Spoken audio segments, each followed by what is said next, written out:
Calls in advance. Calls in advance म्हणजे मागायच्या आधी आपल्याला मिळालेले पैसे.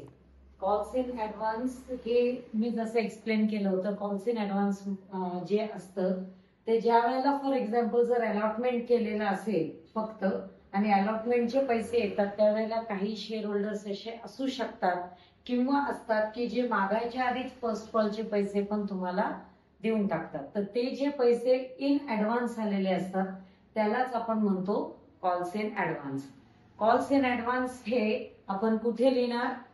बॅलन्स शीटच्या लायबिलिटी साइडला लिहिणार. कारण का तर कॉल्स इन ऍडव्हान्स हे बिफोर पिरियड आपल्याला मिळालेले इन्कम आहे, ऍज इफ इन्कम आहे आणि all pre received incomes are our assets म्हणून आपण ते ऍसेट साइडला दाखवतो. तर हे समजण्याकरता आपण एक सम बघूया जो पेज नंबर 325 ला सम नंबर 9 आहे तो.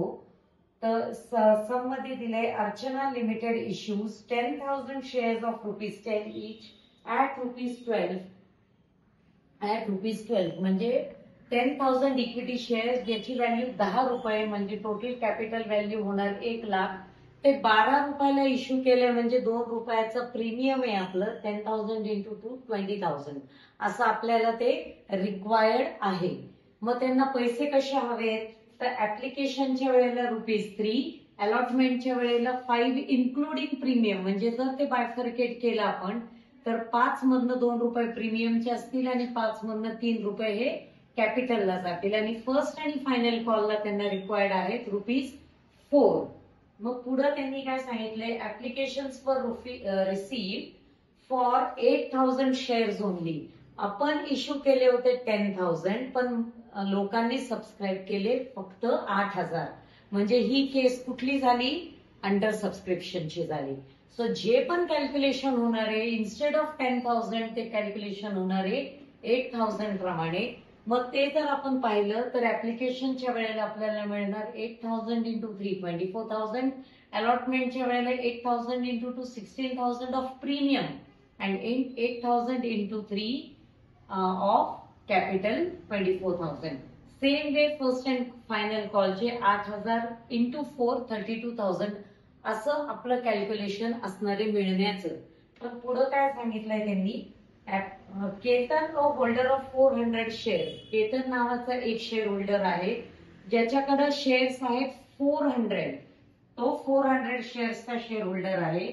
त्यांनी made the full payment at the time of allotment. त्यांनी अलॉटमेंटच्या वेळेलाच फुल पेमेंट केलं. म्हणजे त्याच्याकडे जे 400 शेअर्स होते त्याचे त्यांनी अलॉटमेंटचे तर पैसे भरले पण त्याच्याबरोबर त्यांनी फर्स्ट अँड फायनल कॉलचे म्हणजे 400 into 4 असे ₹1,600 पण भरून टाकले.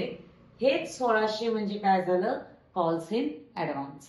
म्हणजे हे ₹1,600 कंपनीने आता मागितलेच नव्हते. आता कंपनीला रिक्वायरमेंट होती फक्त अलॉटमेंट पर्यंतची. फर्स्ट अँड फायनल कॉल तर केलाच नाहीये पण स्टील त्यांनी हे पैसे भरून टाकले. सो हे ₹1,600 झाले कॉल्स इन ऍडव्हान्स. तर मग फर्स्ट अँड फायनल कॉलच्या वेळेला आपल्याला 32,000 अख्खे मिळणार नाहीत. 1,600 मायनस करून 30,400 मिळणार आणि हेच ₹1,600 आपले कुठे ऍड होणार? अलॉटमेंटच्या वेळेला. तर ह्या सगळ्या सिनॅरिओमध्ये जी पण जर्नल एंट्रीज होणार आहे ते हे असे असणार आहे. हे सगळे जर्नल एंट्रीज जे आहेत ते सगळे सेम असणार आहेत. ओनली तर फरक कुठे असेल तर एकाच एंट्रीला जिथे की कॉल्स इन ऍडव्हान्स आपल्याला शो करायचं आहे. So on the time of application आपली नेहमीप्रमाणे एंट्री असणार आहे bank account debit 24,000 to share application account 24,000. त्याचं नरेशन असेल being application money for 8,000 shares at the rate of ₹3 per share received and then ते आपण ट्रान्सफर करणार कॅपिटल अकाउंटला. Equity share application account debit 24,000 to equity share capital 24,000 याचं narration येईल. Being application money transfer to equity share capital account. जेव्हा application संपतं आणि कालांतराने अलॉटमेंट केलं गेलं तर अलॉटमेंटच्या एंट्रीज असणार आहेत. Equity share allotment account debit 40,000 to equity share capital 24,000 and to share premium account 16,000. तर याचं नरेशन येईल being allotment money being allotment made for 8,000 shares at the rate of ₹5 including ₹2 per share as premium. हे झाल्यावर मग आपल्याला अलॉटमेंटचे पैसे मिळतात. तर त्या अलॉटमेंटची मिळालेल्या पैशाची एंट्री असणारे bank account debit to equity share allotment. पण त्याच वेळेला आपल्याला ह्या केतन नावाच्या शेअर होल्डरचे 400 शेअर्स प्रमाणे फर्स्ट कॉलचे ₹1,600 मिळाल्याप्रमाणे ते त्याच वेळेला मिळाले अलॉटमेंटच्या वेळेला. म्हणून ही अमाऊंट वाढलेली आहे. इन्स्टेड ऑफ 40,000 प्लस 1,600 41,600 ही अमाऊंट आपल्याला अलॉटमेंटच्या वेळेलाच मिळाली आहे. सो बँक अकाउंट डेबिट 41,600, अलॉटमेंटचे पैसे किती आहेत 40,000. So to equity share allotment 40,000 and to calls in advance 1,600. हे कॉल्स इन ऍडव्हान्स आपल्याला इथं शो करावं लागेल कारण अलॉटमेंटच्या मनी बरोबर आपल्याला हे पैसे मिळाले.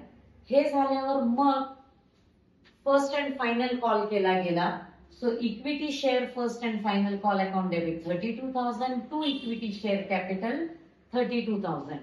Being first and final call made for 8,000 shares at the rate of ₹4 per share. हे नरेशन असेल याचं. अँड देन जेव्हा पैसे मिळाले फर्स्ट अँड फायनल कॉल अकाउंटचे फर्स्ट अँड फायनल कॉलचे त्यावेळेला एंट्री बँक अकाउंट डेबिट 30,400. का 30,400? कारण हे ₹1,600 फर्स्ट अँड फायनल कॉलचे आपल्याला अलॉटमेंटच्या वेळेला मिळाले होते. So bank account debit 30,400. Calls in advance जे आपण इथं क्रेडिट केले होते ते इथं डेबिट होणार. तो अकाउंट कॅन्सल होईल अँड ते असणारे 1,600 to equity share first and final call 32,000. याचं नरेशन येईल be first and final call money received. तर फरक इथं लक्षात एवढंच ठेवा की आपल्याला अलॉटमेंटच्या वेळेला कॉल्स इन ऍडव्हान्स दाखवायचा आहे क्रेडिट करून आणि तोच मग फायनल कॉलच्या वेळेला डेबिट करायचा आहे. कॉल्स इन ऍडव्हान्स अकाउंट हा टेम्पररी अकाउंट असतो, हा परमनंट नसतो, तो लगेचच नंतर क्लोज होऊन जातो. So these are the journal entries for calls in advance. Understood?